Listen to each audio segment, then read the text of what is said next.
Donc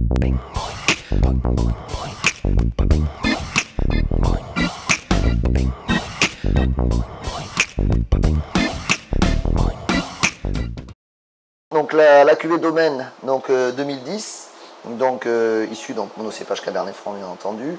Terroir sablonneux, c'est les limons qu'il y a sur le bord du Touet en fait sur la commune de Varin pour 50% et 50% d'argilo-calcaire sur le plateau de Saumur, donc qui donnent des vins un petit peu plus puissants. Donc l'assemblage des deux terroirs à la fois sur la finesse et la structure donne un vin d'une belle composition. Donc ce qui est valable pour l'ensemble des vins. Donc bien entendu en biodynamie on s'interdit tout entrant en matière de vinification, c'est-à-dire pas de levurage, pas d'acidification, etc. Donc tout est vendangé manuellement en petites caisses de 25 kg de façon à éviter tout tassement au niveau de la baie. Il faut savoir qu'il y a maximum une demi-heure entre la cueillette du raisin et l'arrivée de la vendange chez nous pour éviter toute oxydation. Donc là c'est vraiment une recherche de fruits. On va rechercher vraiment le vin de copain, donc avec des sulfitages assez faibles, donc c'est sulfité à 1 g simplement, pour chercher vraiment le côté jus de raisin. Donc c'est des fermentations de 8-10 jours. Après on décuve, on fait des fins de fermentation en jus de raisin comme un vin blanc, donc stabulé à 18-20 degrés pour respecter le côté floral en fait du vin. Et les vins sont mis en bouteille donc toujours au début du printemps.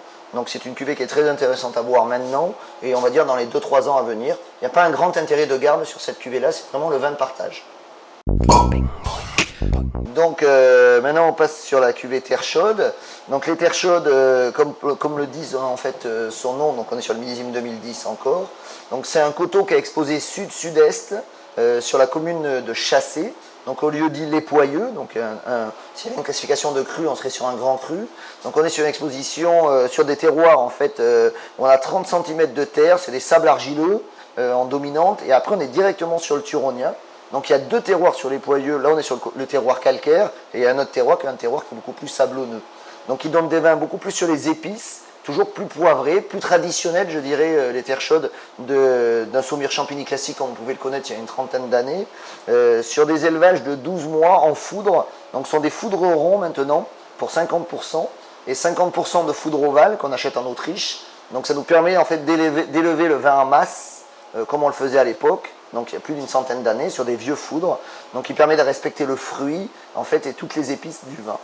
Donc ça c'est une cuvée qui est très intéressante à marier sur des plats dès que vous avez un petit peu de gras, donc ça va être côte d'agneau par exemple, et côte de porc, tout ce qui est viande rouge, tartare ou côte de bœuf. Donc ce sont des associations qui vont très bien sur ces cuvées-là, comme sur l'ensemble de nos cuvées en rouge je dirais, parce que comme on a des vins très acidulés, en fait l'acidulé va venir se coller en fait sur le gras du vin, et c'est ça qui va faire la complexité, à la fois qui va élever le plat et qui va élever le vin. Donc on passe sur la cuvée phare du domaine, donc la marginale.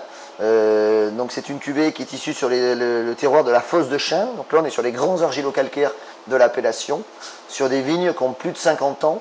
Donc on va chercher des complexités qu'on n'a pas peut-être sur les autres cuvées de par la structure du sol.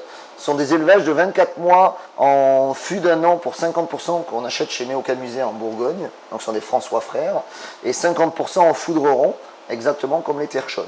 Donc aujourd'hui la marginale depuis 2002 ne passe plus du tout en bois neuf. Lorsqu'on est passé en biodynamie, on a arrêté complètement les élevages en bois neuf pour respecter beaucoup plus le terroir et le cépage.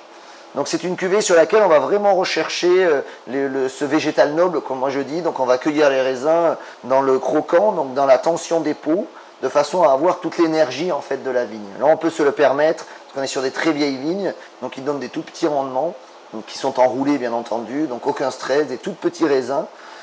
Pour le millésime 2009, cette cuvée a été vendangée à 40% en grappe entière, donc qui donne un séveux et un juteux qu'on a rarement eu dans les autres cuvées de marginale auparavant. Donc c'est vraiment le début d'un changement sur le style de la marginale qui a commencé, je dirais, à partir de 2006. Donc les associations avec les mets, là on peut aussi s'amuser, partir sur l'agneau. Moi je l'adore sur la côte de bœuf par exemple. Une côte de bœuf saignante va très très bien parce que le filandreux en fait du bœuf sur la marginale s'associe très très bien. Donc l'insolite, donc on est sur millésime 2010, donc Chenin 100%, vigne de 85 ans. Moi je suis un grand fanatique de Riesling allemand, donc j'ai toujours travaillé depuis 2004 en fait les blancs. Nous avons travaillé avec toute l'équipe Je dis mais en fait, tout ce travail aujourd'hui à la vigne, on n'en a pas parlé tout à l'heure, est possible grâce à une équipe monopolisée derrière moi et qui est en adéquation totale avec ma philosophie. Donc là, on va vraiment travailler sur les agrumes, sur l'insolite. On va toujours aller rechercher ces petits fruits blancs, donc tout ce qui est citron, le pamplemousse, la poire, la pêche de vigne sauvage, la pêche blanche, pour avoir un vin qui va rester très désaltérant. Pour moi, c'est vraiment l'expression du blanc. Quasiment, on est sous une fontaine au milieu de la forêt et on doit avoir un rafraîchissement absolu. Donc c'est un vin qui est super intéressant à l'apéritif. Donc j'adore déguster un apéritif sans rien du tout. Autrement qu'on peut marier, je dirais très facilement avec tout ce qui est viande blanche et principalement tout ce qui est, je dirais, coquille Saint-Jacques. C'est l'accord qui est fait souvent avec cette cuvée-là par Pierre Gagnère d'ailleurs notamment.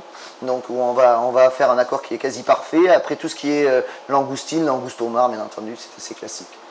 J'ai pas parlé de l'élevage sur l'insolite. Ce sont des élevages de 9 mois en foudre ovale de 12 hectos.